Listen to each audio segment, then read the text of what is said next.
Hello everyone, this is MTG Degree. My name is Luke, and today we're going to talk more about the Oath of the Gatewatch pre-release.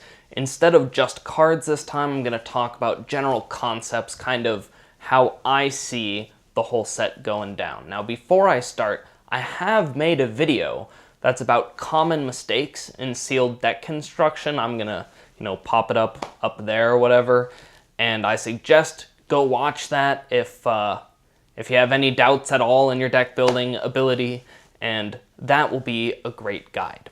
Now, before we continue on, there are two cards that I would like to mention just because I find them to be a little bit off of what people are evaluating. So the first one is Bonesaw. Bonesaw is really terrible. I saw a lot of people in the comments on the Bonesaw hype train because people just love equipment. But using this to enable Surge is not worth an entire card.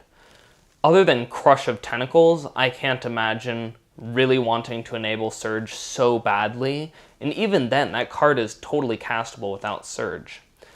Now, another thing about Bonesaw is that if this were just any other creature, your hand would just have so much more value in it. So I really am not a huge fan of Bonesaw. I really don't suggest playing Bonesaw. The next card I want to mention is Shoulder to Shoulder, just because this one slipped through the cracks when I was making my previous video.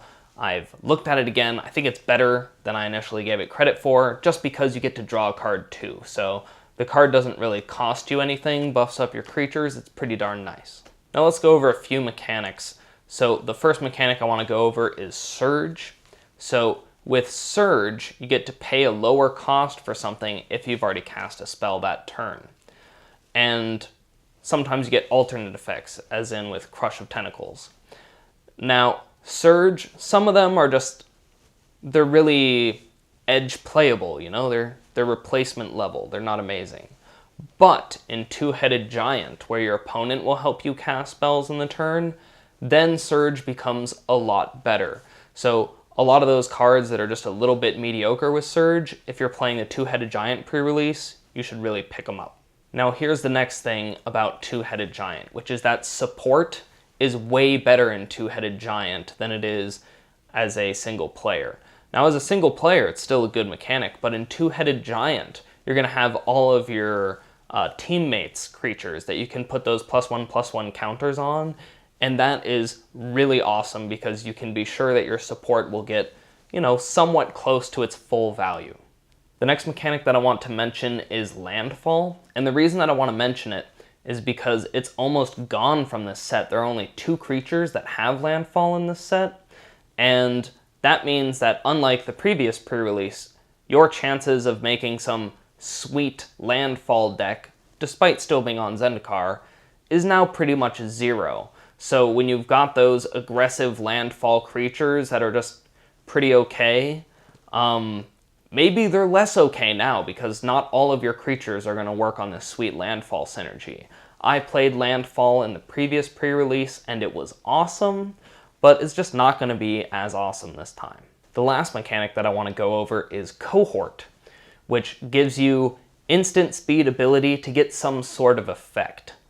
Now, it's not that inspiring because you have to tap 2 of your creatures.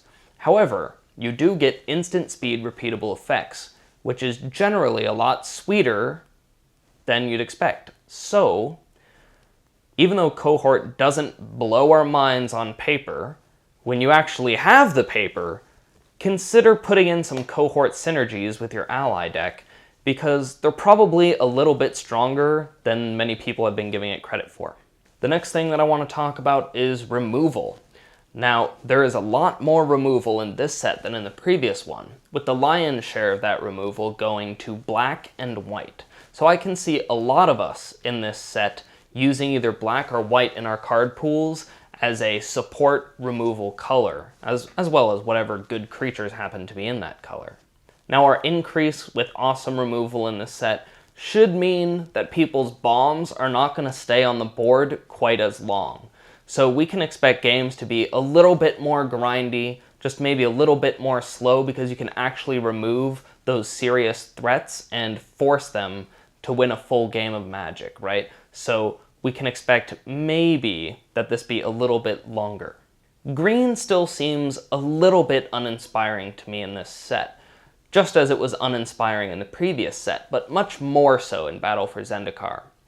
Now, in Battle for Zendikar, we had cards like Call the Scions, and you could make lots of tokens in Battle for Zendikar, but it turned out that they just weren't that impactful.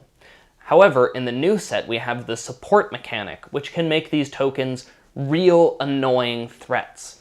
And so if you go with a token support theme in green, I can imagine that actually being a reasonable choice. Next, let's talk about the power and toughness of creatures in this set. Now, there are more creatures that have big butts than creatures that are top-heavy in this set. And that, to me, means that it might slow down the format a little bit. Now, there are a lot of things that affect a format's speed, and this is just one of them. But it is an indicator that I don't believe that we're just going to fall over dead like we did in Magic Origins. Next, let's talk about colorless mana in this set. Now, in this set, the colorless mana really comes at a price. You have to play those colorless lands or get some of those few creatures that will produce colorless for you. And for that reason, I would much rather play a card like Endbringer than Matter Reshaper, because Endbringer allows me many turns before I'm required to produce that colorless mana, before it starts rotting in my hand. I also like creatures whose costs have color in them, but whose activated abilities have colorless, because those creatures you can at least play, and then you can gain value off of their activated abilities once you finally find those colorless lands.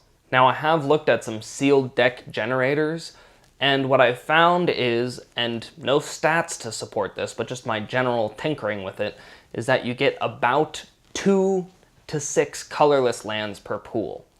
And that is definitely enough to splash strong colorless stuff. But you probably don't want to put a full 6 unless you're doing just colorless and one other color. And in that case, that other color better be amazing. Very unusual in sealed for that to happen. Now, as far as colored mana fixing goes, we only have those dual lands at uncommon and higher, so it's really quite poor. So you're probably not going to be wanting to play any 3-colored decks, really. Lastly, just a public service reminder, do not play Kozilek. Now, he's huge, he's awesome, but he requires 2 colorless, and he's got 10 casting cost. So you're just never going to play him. It'd be way better to take that sweet Kozilek, put him aside, put something more reasonable in its place, win more games, get more packs, and then open another Kozilek with all those sweet packs that you got. That's what I'm going to shoot for. I hope that my somewhat unstructured thoughts on the Oath of the Gatewatch pre-release will prove useful to you. Of course, if you liked the video, go ahead and hit that like, that subscribe button, and I'll see you guys next video.